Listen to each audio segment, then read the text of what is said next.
합동병원에서 척추 진료를 하고 있는 김성태라고 합니다. 그 앞에 시간에 수업을 혹시 하셨나요? 그 한꺼번에 하신다고 하신 건가요? 그냥 안 하셨나요?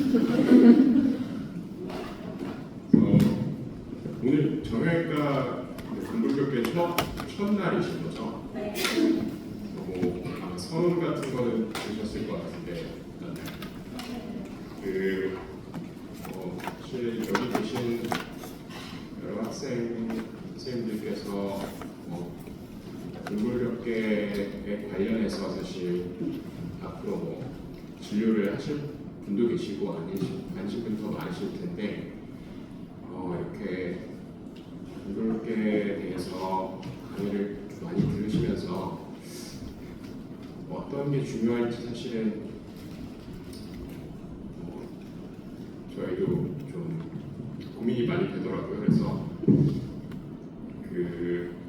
그걸 감염 질환에 대해서는 사실 저 말고도 감염내과에서도 강의가 있을 수도 있을 것 같은데 저는 그래서 수술에 어떤 좀 적응증에 포커스를 맞춰서 이렇게 좀 준비를 했고요. 만약에 문제를 출제하더라도 그런 것과 관련해서 출제를 하도록 하겠습니다.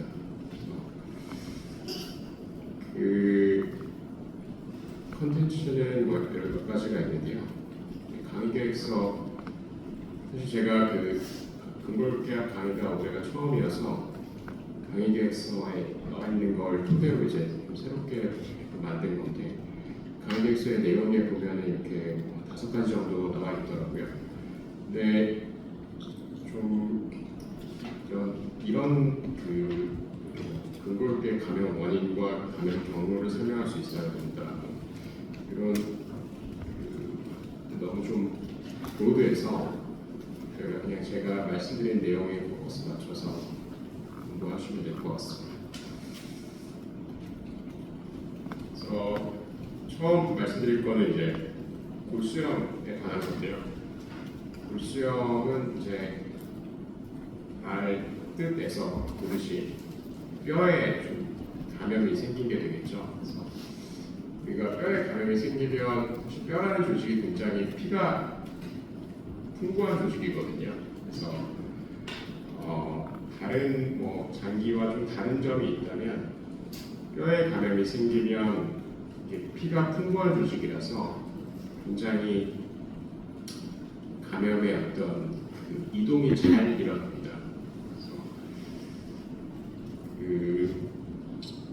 한 군데 뼈에 감염이 생긴 원인이 되는 것도 결국은 다른 데서 피를 타고 온 감염인 경우가 대다수가 되고요.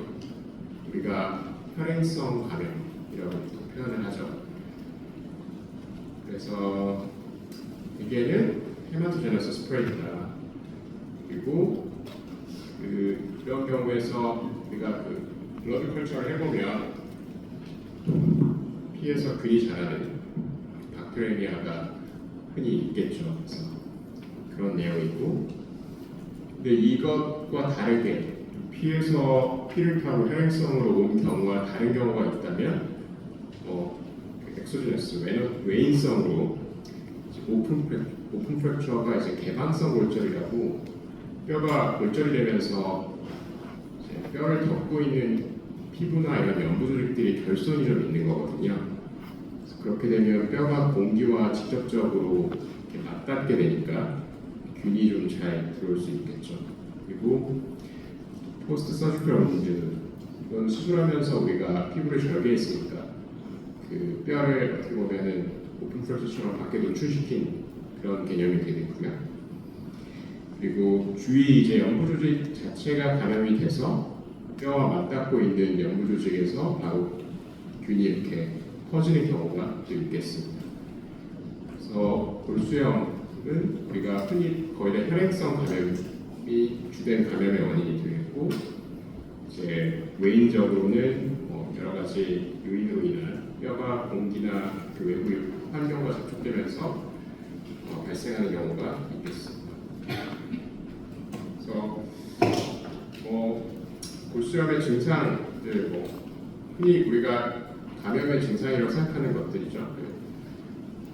감염이 생긴 부위에서 이제 페인과 텐더니스가 있고, 로컬티니스가 있고, 스웰링이 있고, 그리고 좀 특징적인 게 제 열이 꼭 나지는 않습니다. 그래서 우리가 뭐 감기 걸리거나 이랬을 때는 열이 굉장히 많이 나, 호흡기계 감염이나 아니면 소화기계 감염에서는 열이 좀 뭐 절반 이상에서 나는 걸로 생각을 하는데, 근골격계 감염에서는 이게 이렇게 로컬라이즈도 되기 때문에 이렇게 많이 나지는 않습니다. 그래서 열이 이렇게 꼭 나지는 않는다. 그리고 이 커먼 사이트는 사실은 이렇게 교과서에는 이렇게 써 있는데, 이게 이제 골수염이 호발하는 게 결국 그 소화에서 좀 호발을 하는데, 소화에서 그 티비아랑 피머에서 성장이 많이 일어나면서 해양도 좋고 이렇기 때문에 피도 많이 흐르고 이러기 때문에 이렇게 많이 이제 교환이 된다 이렇게 생각하시면 될 것 같고, 그렇게 중요한 내용은 아닐 것 같습니다. 그래서 우리가 진단하기 위해서 뭐 피검사도 하고 영상도 찍고 하는데요. 사실은 그 골수염의 경우에서는 그 영상이 사실 굉장히 중요한 요인이긴 합니다. 왜냐하면 피검사가 반드시 이렇게 오르지는 않거든요. 그래서 WBC나 ESR, CRP 이런 것들을 보기는 하는데, 이것들이 반드시 꼭 상승되거나 WBC는 뭐 뉴트로필이 레프트 시프트 되거나 꼭 이런 일이 꼭 있지는 않습니다. 그래서 우리가 보통 영상과 임상 증상에 좀 초점을 맞춰서 환자를 보게 되고요. 그 엑스레이는 사실 우리가 반드시 찍어보기는 하는데, 어큐트 페이즈, 우리가 골수염을 한 2주 정도를 기준으로 해서 어큐트 페이즈로 판단을 하는데, 어큐트 오스테오마이티스, 그런 어큐트 오스테오마 OM에서 어드 페이지에서는 그렇게 엑스레이 상에서 흔히 우리가 관찰할 수 있는 소견이 있지는 않습니다. 그냥 소프티슈가 스웰링 되는 정도. 소프티슈가 스웰링 돼도 이렇게 음영이 좀 엑스레이에서 보이니까 보인다고 할 수는 있긴 한데, 보통은 한 2주 정도 지났을 때부터 뼈가 약간 녹는다든지 이런 뼈의 골막에 그 팽창이 일어나면서 그런 반응을 좀 확인을 할 수가 있습니다. 그래서 우리가 엑스레이를 찍는 이유는 사실은 그 OM을 진단한다는 의미보다도 그 다른 어떤 상태와 감별하기 위해서 엑스레이를 찍는다고 생각하시면 될 것 같습니다. 이게 뭐 예를 들면 골절이나 아니면은 뼈에도 종양이 좀 생길 수 있거든요. 그런 것들을 좀 감별하는 취지에서 엑스레이를 찍게 되겠습니다. 그래서 그 우리가 감염 질환의 근골격계에서 보면 되게 생각보다 종양이랑 헷갈리는 경우가 꽤 있거든요. 그래서 그 MRI 찍을 때도 조영제를 써서 찍는 경우가 종양이랑 감염에 대해서 이제 또 조영제를 써서 찍게 되는데, 이게 왜 헷갈리냐면, 이렇게 지금 제가 뭐 헷갈린다고 말씀드리면은 여기 계신 분들은 어떻게 비슷할 수가 있냐 이렇게 생각이 드실 수 있는데,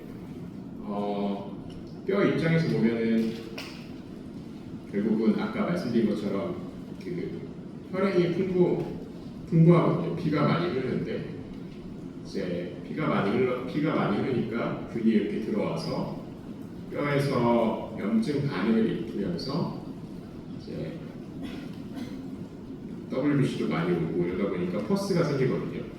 퍼스가 생기면은 이게 약간 우리 뼈는 우리가 흔히 생각하는 고체 딱딱한 건데, 퍼스는 이제 액체잖아요. 그래서 그러니까 그 어떻게 보면 그 밀도의 변화가 생기는 거죠.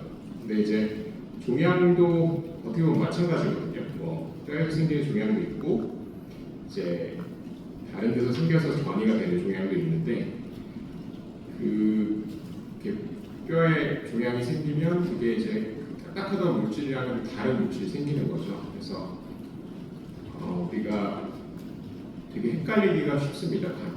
그 영상에서 보거나 아니면 환자 아까 임상 증상도 오스티오아라이티스가 뭐 공급기 감염이 흔히 열이 나지는 않으니까 그래서 생각보다 헷갈리기가 좀 쉽다. 그래서 그런 특성도 되게 공통적인 특성인 것 같아요. 그 감염도 피를 타고 이렇게 어딘가로 옮겨갈 수 있는데 종양도 마찬가지죠. 그래서 종양도 이렇게 전이가 될 수 있고 이런 것들이 영상에서 봤을 때 여러 부위에 무언가 병변이 있는데 이게 감염인지 종양인지에 대해서 저 같은 외과 의사뿐만 아니고 영상학과 선생님들도 헷갈리는 경우가 꽤 많이 존재합니다. 그래서 이거는 그냥 사적으로 말씀을 드린 거고 결국은 이제 골수염이나 이런 공골기 감염에서 가장 센시티비티가 높은 거는 MRI가 되겠는데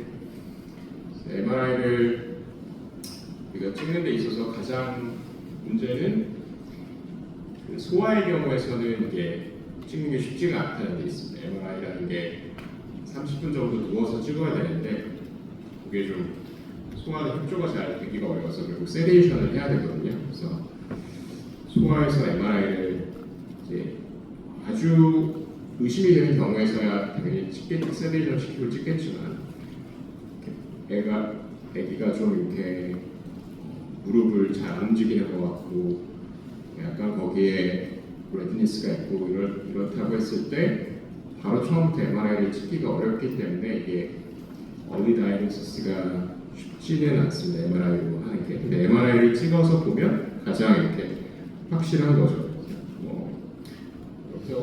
여기서 이렇게 보는 게 전형적인 앱세스는 아닌데요. 엑스레이에서는 약간 덴시티가 조금 떨어진 정도인데 그 MRI에서 보면은 확실히 알 수가 있죠.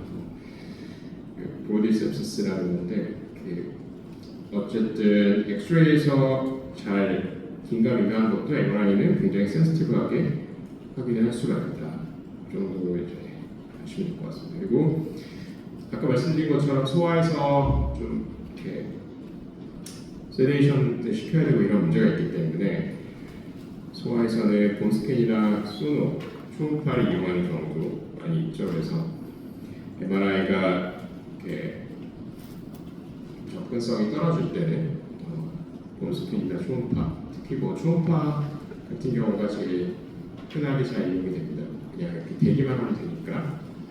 근데 이제 초음파가 깊이 있는 조직까지 잘 보여주지 않기 때문에 그리고 초음파를 하는 그 의료진에 따라서 굉장히 뷰가 달라지기 때문에 좀 제한점이 있죠. 그래서 결국은 아주 의심이 된다면 MRI를 찍게 되겠습니다. 그리고 MRI를 찍을 때 아까 말씀드린 것처럼 조영제를 써서 찍게 됩니다.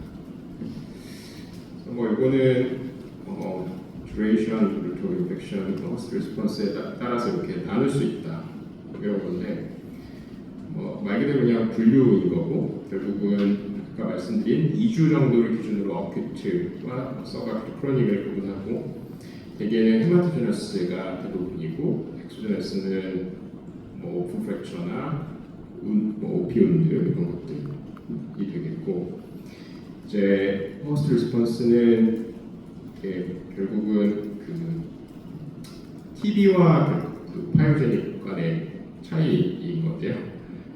이제 TB 같이 그라누로마토스 유가종을 형성하는 그런 반응을 보이는 인펙션이 있고 그렇지 않고 균에 대해서 이렇게 흔히 감염이라고 들었을 때 떠올리는 농도 차고 이런 반응을 보이는 이런 경우 그런 거에 따라 호스트 리스폰스에 따라서 좀 나눌 수 있겠다. 그리고 아마 이게 그 제가 학생 때는 이런 것들이 되게 중요하게 나왔었고 학생을 위한 정형의학 이런 책에도 이게 사실 상당히 나왔길래 정리만 일단 해본 건데 이 표를 사실은 크게 의미 있게 보실 필요는 없을 것 같고요. 이게 결국은 아기는 태어날 때는 이제 뼈가 거의 다 연골이거든요. 연골이 이제 뼈로 변해가는 과정인데 그러다 보니까 이제 18개월 전에는 이게 이 뼈의 윗부분이라고 생각을 해봤을 때 이 성장판, 골단판이라고 하는 성장판이 있고 골간단부는 여기거든요. 그래서 18개월 미만 때는 이렇게 혈관이 성장판을 뚫고 이렇게 갑니다. 그러다가 18개월부터 여기 16살이라고 써있지만 성장판이 닫히는 시기, 이거는 뼈마다 조금씩 다르거든요. 그때까지는 이렇게 성장판의 요 골간단부와 골단부가 이렇게 나눠지게 되고 성장판이 닫히게 되면 성장이 다 일어나서 성장판이 닫히게 되면 다시 이렇게 혈관이 연결이 됩니다. 그러니까 이 골수염에서 아까 혈행성 P로 결국 거의 다 균이 오게 된다고 말씀드렸는데 18개월에서 성장판이 닫히기 전까지 이 부분, 이 성장판에 의해서 이렇게 끝나는 부분, 여기서 이제 피가 이렇게 많이 느려지거든요. 피가 오다가 이렇게 아무래도 이렇게 돌아나가야 되니까 속도가 느려지겠죠. 그래서 이쪽 부분에서 이제 오스테오마이오티스가 굉장히 잘 생긴다라는 건데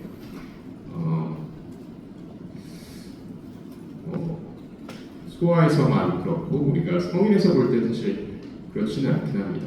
18개월 미만에서는 또 그렇지 않고 그냥 이렇게 피가 혈관이 이렇게 잘 연결되어 있으니까 끝까지 균이 오더라도 감염이 이 골단판까지 잘 진행을 하겠고 그래서 그 오스테오마이오티스가 이렇게 골간단부에서 생기고 나면서 이렇게 부위에 따라서 진행하는 것을 보여주고 있는데 결국은 처음에 이렇게 균이 와서 자라기 시작한 다음에 여러 가지 반응이 일어나면서 퍼스도 생기고 그게 이 조직들을 뚫고 나가거든요. 결국 이렇게 압력이 생기면 속에서 압력이 생기면서 그러면서 이 골막도 팽창시키고 이 골막이라는 게 뼈를 감싸고 있는 막인데 골막도 팽창시키고 새로운 골도 만들기도 하고 그러면서 이제 골막조차도 뚫고 나가서 트랙을 만들기도 하고 요 골이 뼈가 죽어서 데드본이 생기기도 하고 이런 과정들을 거치면서 이제 이렇게 엑스레이에서 보인다. 그러니까 아까 그 말씀드렸던 것처럼 엑스레이에서 이렇게 빨리 보이기가 쉽지는 않습니다. 골수염에 대해서는 이제 혈행성 피를 타고 되게 감염이 된다는 점이 중요하겠고 그 MRI를 통해서 우리가 가장 센시티브하게 진단을 할 수 있겠다. 그리고 18개월에서 이제 성장이 닫힐 때까지는 그 구조적인 특성 때문에 골간단부에서 가장 호반하고 이제 그 이후에는 그 성장판이 닫히고 난 이후에는 그렇지 않겠다 정도 아시면 될 것 같습니다. 그래서 대개는 액세스만 없으면 안티바이오틱스, 왜냐면 그 피가 풍부하니까 항생제를 쓰면 대개는 치료가 잘 되고요. 그 혈행성으로 감염이 되니까 되게 컬처를 반드시 하게 됩니다. 블러드 컬처를 처음에 당연히 하게 되겠고 패소젠을 얻고 나서 그에 맞는 안티바이오틱스 쓰게 되는데 블러드 컬처에서 잘하지 않는 경우도 상당 부분 있으니까 본바이옵시 이제 우리가 CT나 이런 거 소노를 보면서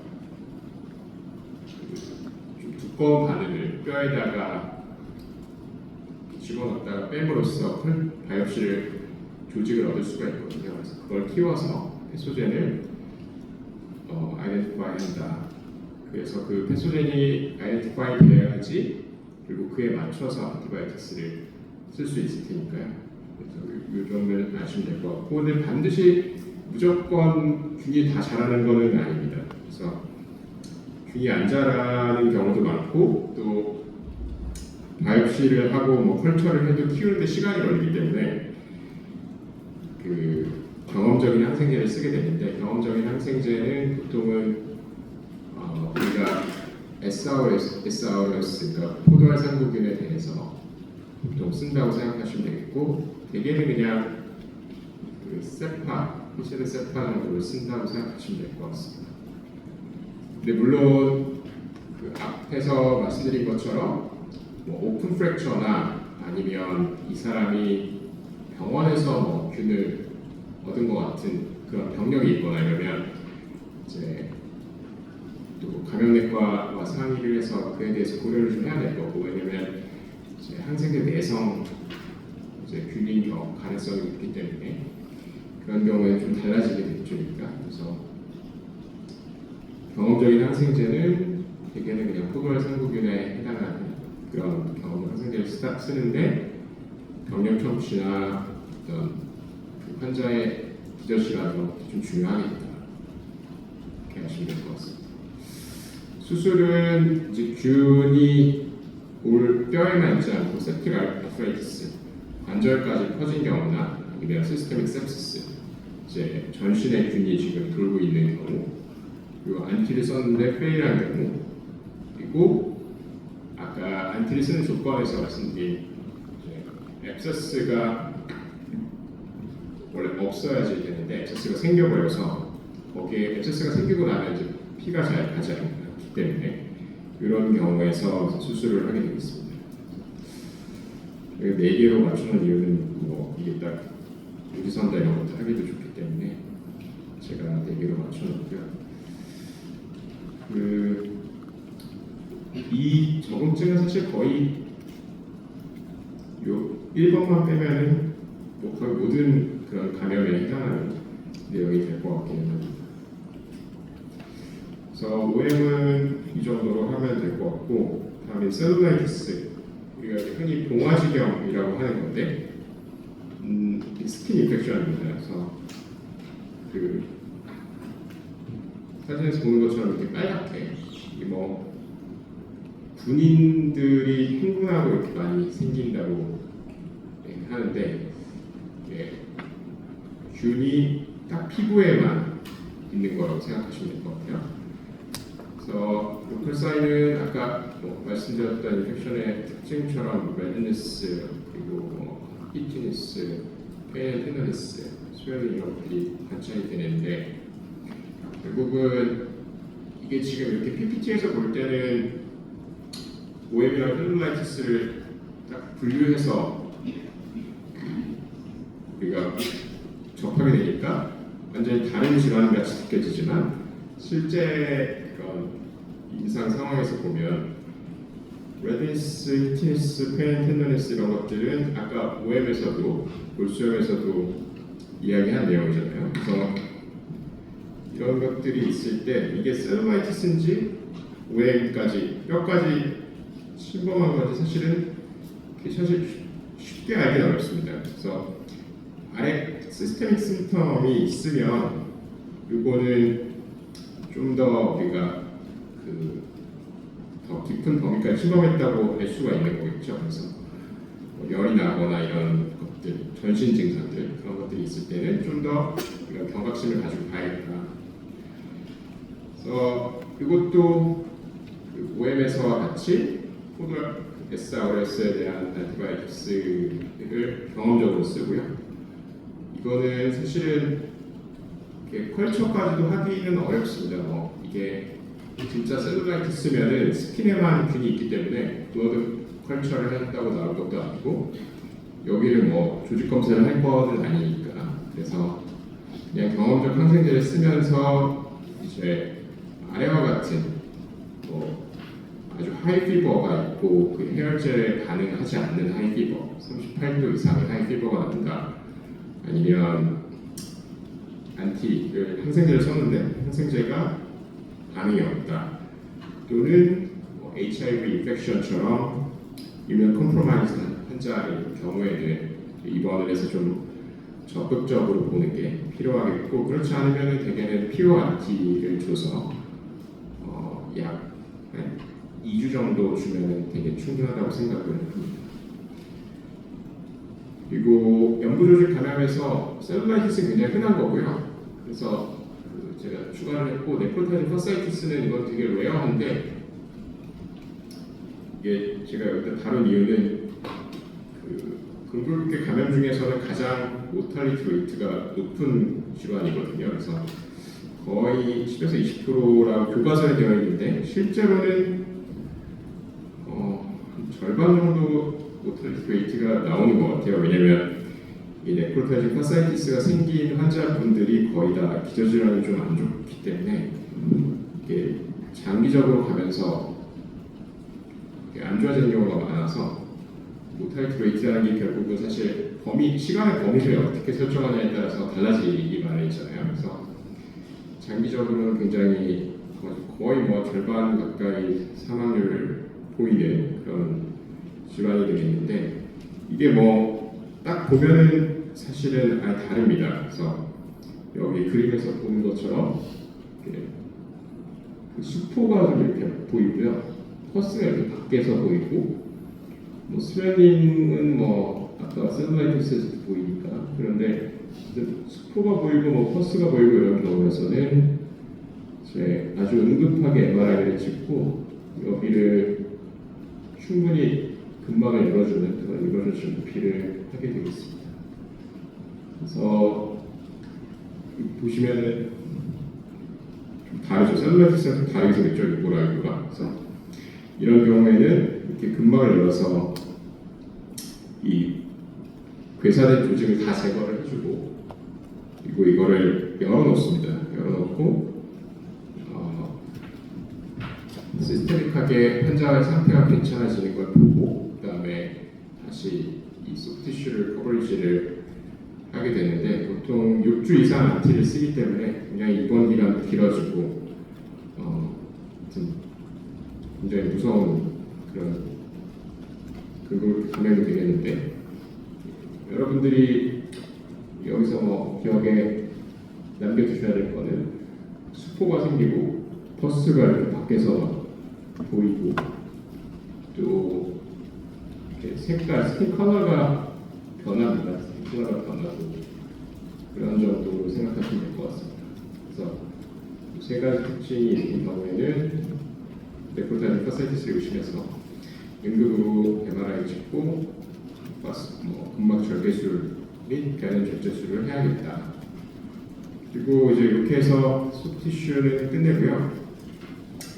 세프틱 아스라이티스, 이거는 이제 균이 관절 내로 들어간 겁니다. 그래서 정형외과가 응급한 경우가 거의 없는 과인데, 관절 파트에서 응급한 케이스가 앞서 말씀드린 네프로타이팅 파사이티스는 굉장히 응급한 케이스가 있고, 세프틱 아스라이티스도 24시간 내에 우리가 어떤 수술이나 술기를 해줘야 되는 그런 질병이 되겠습니다. 왜냐하면 이게 카틀리지를 파괴합니다. 그래서 원래 관절은 균이 하나도 없는 무균적인 공간이라서 균이 들어가서 이제 여러 가지 염증 반응을 일으키면 굉장히 관절이 취약합니다. 그거에 대해서. 그래서 관절도 파괴가 되고 뼈도 녹게 되고, 이것도 헤마토제너스한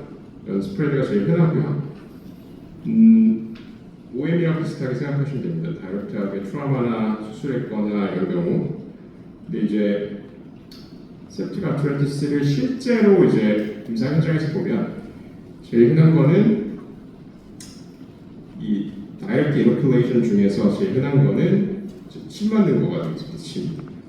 침이 되게 요새 한의원에서 일회용침을 쓰기는 하는데, 일회용침을 쓴다고 이제 에이셉틱한 거는 아니거든요. 왜냐하면 일회용침도 보관 통에서 꺼내는 순간 이제 에이셉틱한 공간이 아니니까, 이제 그거를 한의원에서 어떤 우리가 현대의학에서 하는 것처럼 에이셉틱한 테크닉을 실제로 다 하는 게 아닌 경우가 많아서, 예를 들면 우리가 이제 피 뽑거나 뭐 주사 맞을 때 알코올로 한번 닦잖아요. 근데 한의원에서는 그런 침은 에이세틱하긴 한데 그 침 놓을 곳을 꼭 알코올로 닦느냐? 제가 이렇게 군 의료에 있을 때 한의 한방군의관들 하는 거나 이런 거 봤을 때도 꼭 그렇지는 않더라고요. 그래서 이게 한의 분야를 제가 비하하거나 이런 의도를 가지고 말씀드리는 건 아닌데 어쩔 수 없이 그런 에이세틱에 대한 그런 그 체계적인 그런 개념이 좀 부족한 경우가 종종 발생을 합니다. 특히나 한의원은 이렇게 한방 병원의 형태도 많이 있지만 개인적인 한의원에서 굉장히 소규모로 하시는 분들도 많고 해서 이런 경우가 사실 굉장히 흔합니다. 그래서 한의원에서 침을 맞은 경우가 이렇게 septic arthritis 중에 흔하고요. 또 이렇게 자연분야만 욕할 것도 아닌 게 요새 주위 돌아다니시다 보면 통증 클리닉 굉장히 많죠. 정형외과뿐만 아니고 신경외과, 가정학과, 통증의학과 여러 과의 선생님들이 통증 클리닉을 많이들 하시는데 통증 클리닉이 결국 그 핵심은 주사거든요.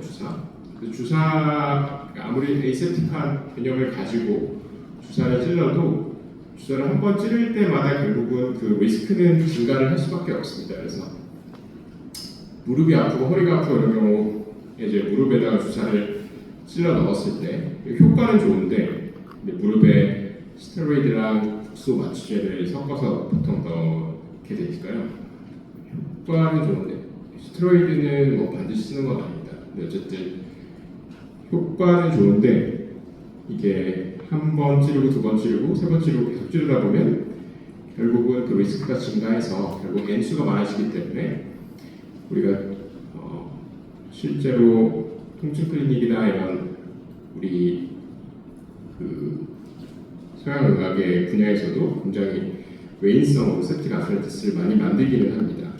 그래서 그런 경우가 실질적으로는 제일 흔하고요. 그래서 원래는 이렇게 깨끗하게 연골이 잘 보여야 되는데 이 숄더 조인트거든요. 이게 휴메러스고 부에는 되고 관절경으로 본 거인데 이 관절경으로 septic arthritis가 한 이 정도면은 한 2, 3일 정도 됐을 거예요. 이 정도 됐는데 굉장히 빠르게 이렇게 파괴가 됩니다.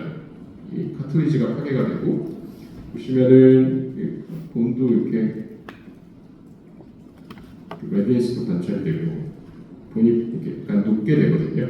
그래서 이렇게 되고 나면 당연히 ROM하고 할 때 일단 ROM이 다 안 되기도 하고 굉장히 통증이 옵니다. 그래서 어떤 삶의 퀄리티를 굉장히 떨어뜨리는 그런 질병이 되기 때문에 우리가 최대한 빠르게 씻어내고 또 씻어내면서 균을 동정을 해서 그 균에 맞춰서 안티바이오틱스를 쓰게 됩니다.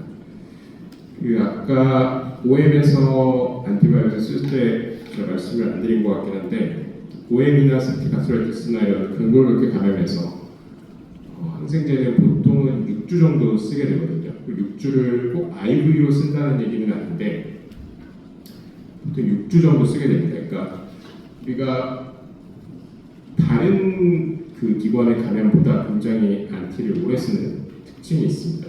그렇게 감염해서 septic arthritis가 제일 포괄하는 관절은 무릎 관절이 되겠고 제일 포괄하는 그 균은 역시 S. aureus 그리고 이렇게 나와 있긴 한데요. 이게 조금 안 맞는 부분도 있습니다. 이게 2세 미만에서 히모필러스 인플루엔자균이 원래는 이제 제일 호발했었는데 요즘은 예방접종이나 이런 게 좋아져서 이게 우리나라에서 사실 맞는 거는 아닙니다.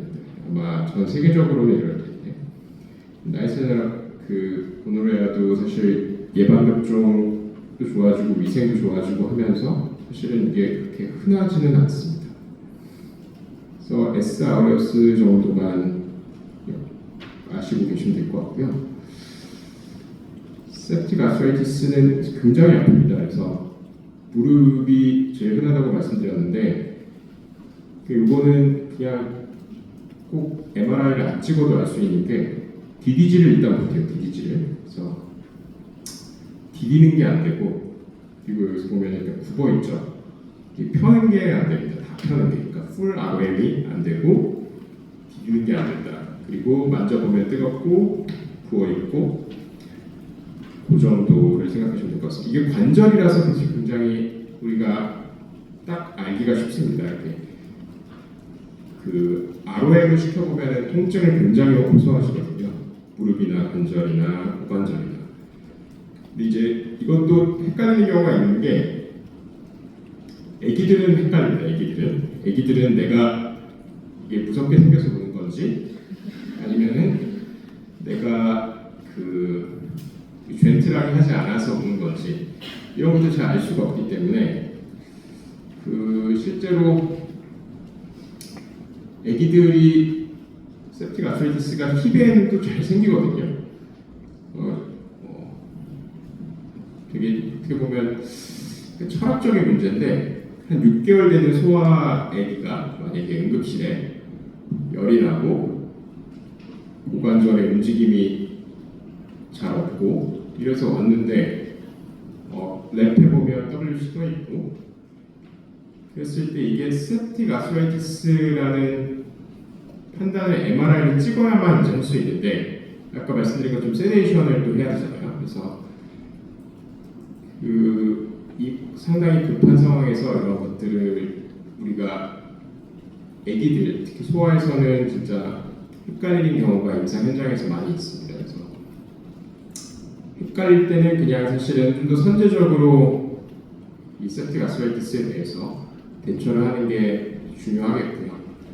요즘이야 뭐 사실 MRI가 워낙 또 접근성이 더 좋으니까 크게 걱정을 안 하고 MRI를 찍는데 이게 저희 한 20년, 30년 전에 세대에서만 하더라도 소아에서 septic arthritis 확신하지 못하고 수술을 한 경우도 사실 꽤 많이 있었다고 하더라고요. 그만큼 왜냐하면 이제 보여드린 것처럼 이렇게 변하니까 이게 그 소아의 경우에서는 또 앞으로 이걸 쓸 날이 많잖아요. 그래서 굉장히 좀 더 적극적으로 이렇게 수술을 하게 되겠다. 그래서 수술을 하면 어떤 거 하느냐? 씻어내는 거 하는 거고, 그 다음에 씻어내면서 균을 얻어서 그 균에 맞는 항생제를 쓸 수 있도록 하는 게 치료가 되겠습니다. 한 6주 정도 쓰게 되고요. 제가 이 PPT에 뭐 추가하지 않은 이유는 그 치료하는 그런 그 상세한 내용이 사실은 학생 수준에서 꼭 아실 필요는 없을 것 같아서. 근데 결국 그냥 간단하게 이야기하면 씻어내고 균이 뭔지 알아서 균에 맞춘 안티를 쓰는 게 되겠다. 그리고 또 이제 거의 마지막 내용인데요. 그 TB와 관련해서 강의를 하게 되어 있더라고요. 그래서 TB는 사실 그 호흡기를 배우셔야 돼요. 그래서 뭐 상당히 깊이 있게 배우셨을 것 같은데 TB가 호흡기에서도 그렇게 얘기를 하죠. 우리나라가 선진국이 됐지만 TB와 관련해서는 아직도 유병률이 굉장히 높은 편이다 이렇게 얘기를 하는데 실제로 TB가 그 익스트라 펄모너리 TB가 꽤 있습니다. 그래서 10에서 15%로 되어 있고 퍼센트가 중요할 건 아닌 것 같습니다. 그리고 이게 스케어탈 이제 스파인을 포함한 MSK에 인볼브 되는 경우가 익스트라 펄모너리 TB의 10% 정도 된다라고 되어 있습니다. 그래서 TB는 MSK에서 머스크로스켈레탈에서는 사실 스파인에 제일 호발을 하고요. 그래서 TB 스파인에 대한 또 내용이 사실 굉장히 한가득인데 그런 내용은 사실은 지금 중요하지 않으니까 MSK TV에서 스파인에서 제일 호발을 하고 그 다음에 힙앤니 순서 정도로 기억을 하시면 될 것 같고 이렇게 MSK TV가 있으면 폐에도 한 50% 정도는 관찰이 되겠습니다. TV의 특징이 이게 그런 것만을 형성하고 하면서 생기기 때문에 굉장히 뼈가 빠르게 파괴가 됩니다. 근데 뼈가 빠르게 파괴는 되는데 또 뉴본은 잘 안 생겨요. 그래서 아까 OM에서 살짝 보여드렸듯이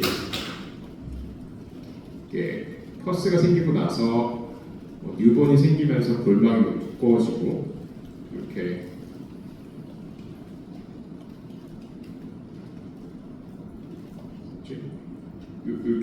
뼈가 생기고 이런 것들을 보여드렸는데 TV에서는 이런 것들이 잘 안 생깁니다. 그래서 이게 좀 특징이고 근데 무엇보다 중요한 거는 사실 이런 영상적인 내용은 학생 수준에서 그렇게 중요한 내용은 아닐 것 같고요.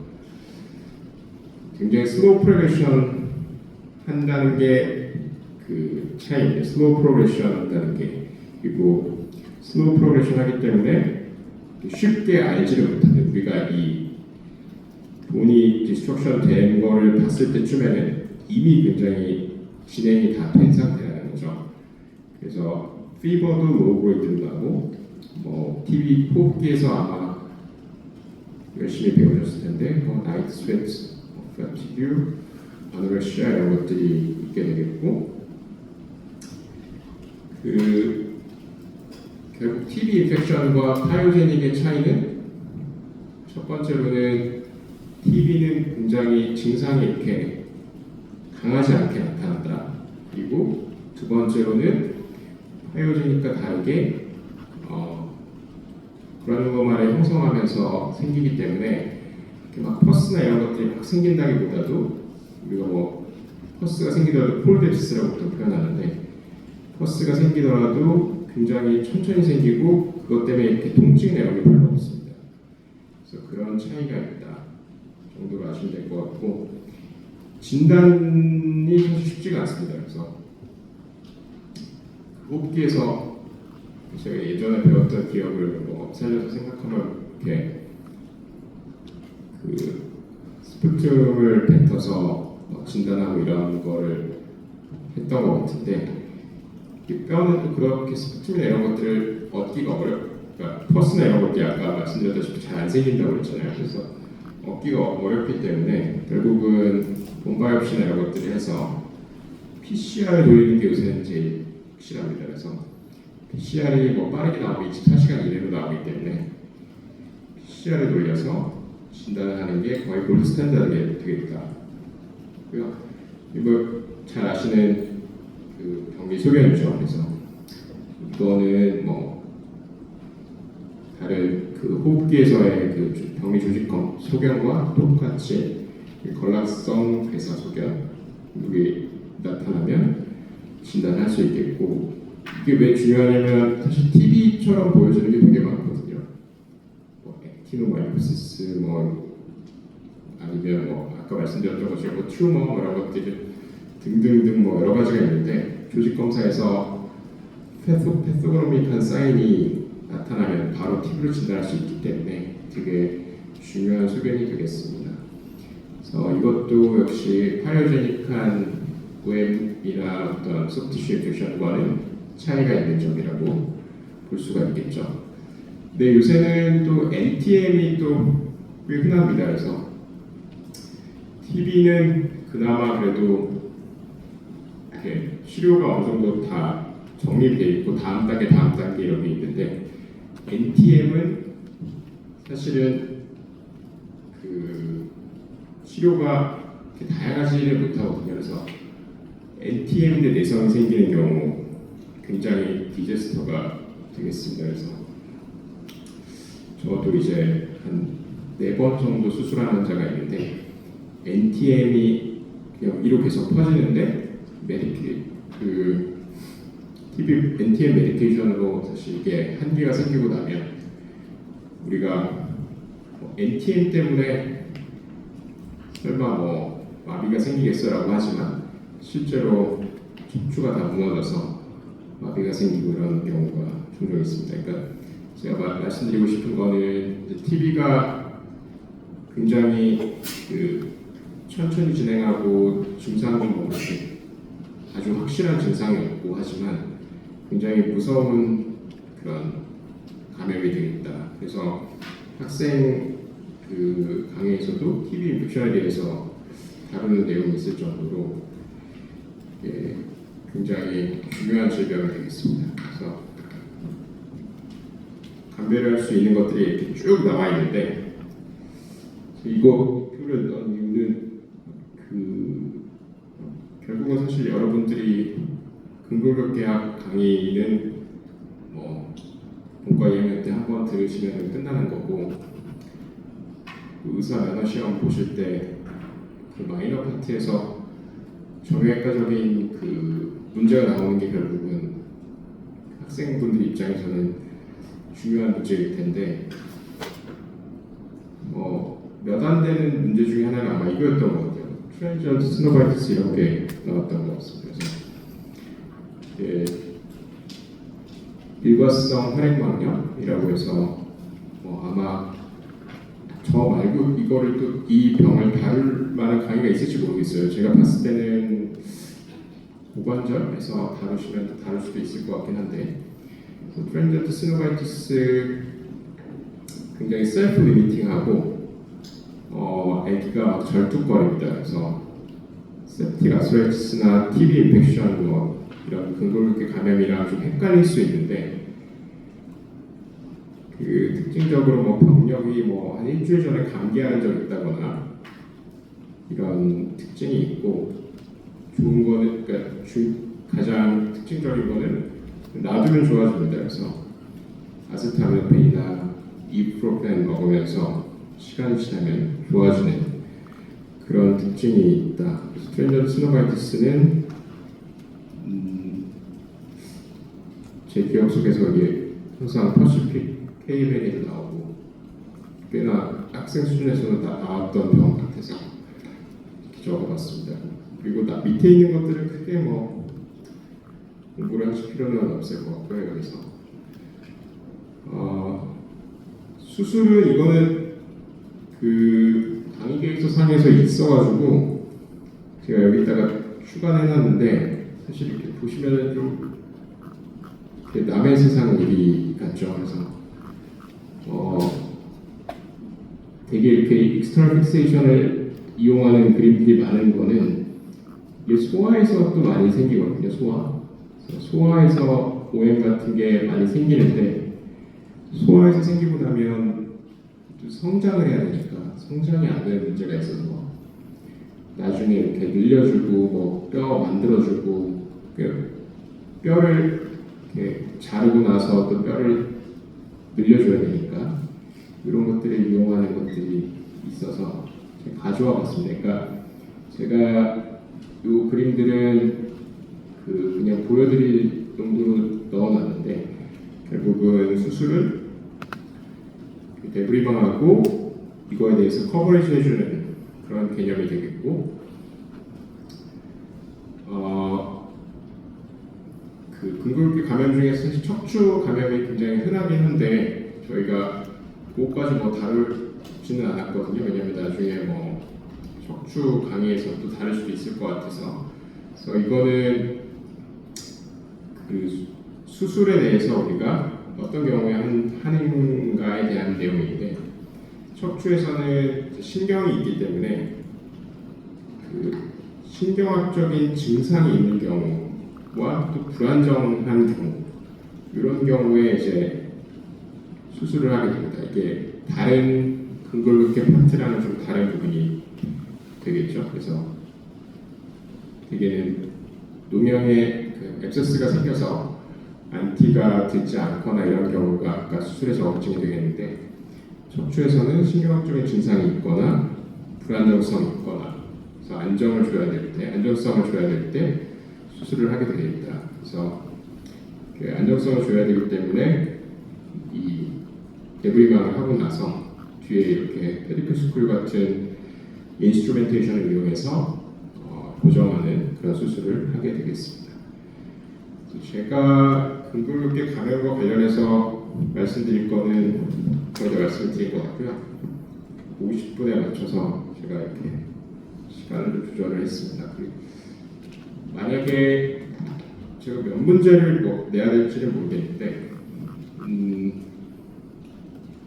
하신다고 말씀드렸던 근골격계 감염의 원인과 감염 경로, 혈행성 감염에 대한 거 하나 정도 되겠고, 파이오제닉과 TB 인펙션의 차이 2개 정도, 그리고 3번은 사실은 결국 MRI를 통해서 진단해야 되기 때문에 이거는 크게 시험 문제에는 의미는 없을 것 같은데, 3번은 배제하고 수술적 치료의 적응증, 말씀드렸듯이 항생제 치료의 실패 또는 앱세스가 생긴 경우, 척추에서는 불안정성이 생긴 경우, 이런 정도가 신경학적 고생했거나 이런 정도가 되겠습니다. 그리고 5번의 권장 항목은 이거는 굳이 공부는 안 하셔도 될 것 같습니다. 그래서 아마 많아도 3문제 아닐까 싶어서 이렇게 정리를 해봤는데 4문제여도 이 3개의 내용에서 내면 될 것 같습니다. 날씨가 좋은데 강의분들아 너무 고생하셨고요. 제가 마지막 수업은 아닌가요? 근데 맞나요? 네. 그래서 밖으로 나가셔서 보시면 되겠습니다. 혹시 질문은 없으시죠?